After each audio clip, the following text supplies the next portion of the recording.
नमस्कार, मैं अंजना और आप देख रहे हैं एमपी धमाका। आइए रुक करते हैं आज की बड़ी खबर पर। विदिशा में बदहाल पहुंच मार्गों ने रोका मुक्ति का रास्ता।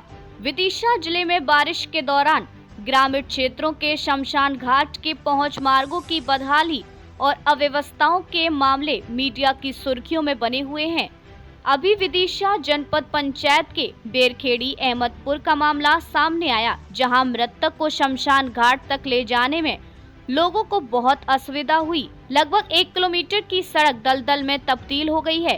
सांसद, विधायक और भारी बजट होने के बाद भी ग्रामीण क्षेत्रों में अंतिम संस्कार भी सम्मान के साथ नहीं हो पा रहे हैं और जनप्रतिनिधियों के द्वारा विकास के बड़े दावे किए जाते हैं, जबकि हालत यह है कि जिला पंचायत, जनपद पंचायतों से लेकर ग्राम पंचायतों में जमकर कमीशन खोरी चल रही है और योजनाओं को पलीता लगाया जा रहा है। जब गांव में शमशान घाट के पहुंच मार्ग और टीन शेड ही नहीं बन सके तो भारी भरकम बजट कहां ठिकाने लगाया जा रहा है। अंतिम यात्रा का वीडियो विदिशा में पहली बार सामने नहीं आया है। 1 साल पहले विदिशा के सौंथर गांव का भी वीडियो वायरल हुआ था, जिसमें पानी से भरे खेतों से निकालकर अर्थी को शमशान घाट तक पहुंचाया गया था। गुरुवार को ग्यारसपुर के सिहोदचक गांव में भी कीचड़ से लथपथ सड़क का मामला दिखाई दिया। इसलिए जिम्मेदारों को शमशान घाट की सड़कों पर ध्यान देने की जरूरत है। सड़कें ठीक होंगी तो शमशान घाट सुधरने में देर नहीं लगेगी। याद दिलाते चले कि विदिशा के सांसद केंद्रीय मंत्री शिवराज सिंह चौहान हैं, जो लंबे समय तक एमपी के मुख्यमंत्री भी रहे हैं। बावजूद विदिशा में विकास की चिंताजनक स्थिति है। कोई देहांत हो जाए तो परिवार के लोग, उनके दूरस्थ रहने वाले अन्य परिवारजन, रिश्तेदारों के आने का इंतजार 2 से 5 घंटे से लेकर 24 घंटे तक भी इंतजार कर लेते हैं। तो क्या पानी गिरते में ही शमशान तक ले जाकर जलाना जरूरी है? जी नहीं, आजकल 2-3 दिन की झिड़ नहीं लगती। 2 घंटे 4 घंटे के बाद 1-आध घंटा पानी खुलता भी है।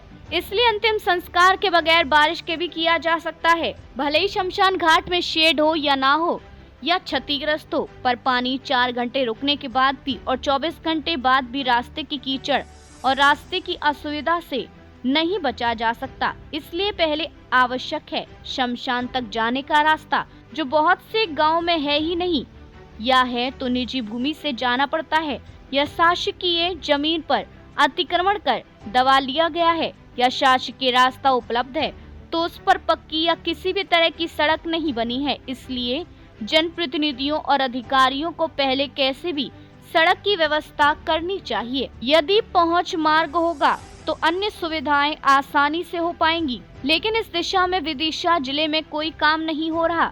जब भी कोई मामला आता है उसे बयानों में उलझाकर ठंडे बस्ते में डाल दिया जाता है। अब सवाल ये भी है कि जिन गाँव में शमशान के लिए शासकीय रास्ता नहीं है, तो क्या जनप्रतिनिधि ग्रामीणों से संवाद कर एक 10 फीट का रास्ता दान पत्र नहीं करा सकते, या अपनी राशि से उस रास्ते को उपलब्ध नहीं करा सकते? बजाय सरपंचों या अपने अनुयायियों को खुश करने के अनुपयोगी या कम उपयोगी चबूतरे या नाली सीसी के लिए धन उपलब्ध कराने, या उनके या खुद के खेतों तक को ग्रेवल देने के बजाय रोड पर एक बार राशि खर्च होगी। इसलिए पहले शमशान घाट की रोड अनिवार्य हो, उसके बाद चबूतरे, सीसी और ग्रेवल से सरपंचों को खुश करते रहें। सवाल ये भी है कि क्या राजस्व विभाग बगैर भेदभाव और बगैर दबाव के ऐसे रास्ते अतिक्रमण मुक्त नहीं करा सकता? और ग्रामीण विकास विभाग के आला अधिकारी क्या सख्ती से ये नियम बनाने की हिम्मत दिखा सकेंगे कि जब तक शमशान घाटों का रास्ता या शेड का काम पूर्ण और सुविधा युक्त नहीं होगा, तब तक कोई अन्य कार्य की अनुमति या राशि नहीं दी जाएगी? या विभाग एक बार मनरेगा से सिर्फ शांति धामों तक की ग्रेवल रोड नहीं दे सकता? या शासन की राशि जो पंचायतों को दी जाती है उसमें एक बार ये प्रावधान डाल दिया जाए कि इस बार की राशि सिर्फ शमशान पहुंच मार्ग पर खर्च होगी, उसके बाद अन्य कार्य होंगे?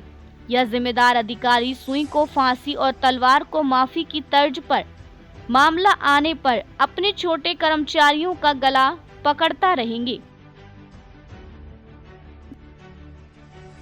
अब तक के लिए बस इतना ही, फिर मिलते हैं एक ऐसी ही बड़ी खबर के साथ। तब तक के लिए नमस्कार और देखते रहिए एमपी धमाका। अगर आपको ये वीडियो पसंद आई हो तो इसे लाइक करें व शेयर करें। ऐसी लेटेस्ट अपडेट पाने के लिए बेल आइकन को प्रेस करना ना भूलें। अगर आप हमें फेसबुक या फिर इंस्टा के माध्यम से देख रहे हैं तो हमारे पेज को फॉलो जरूर करें। धन्यवाद।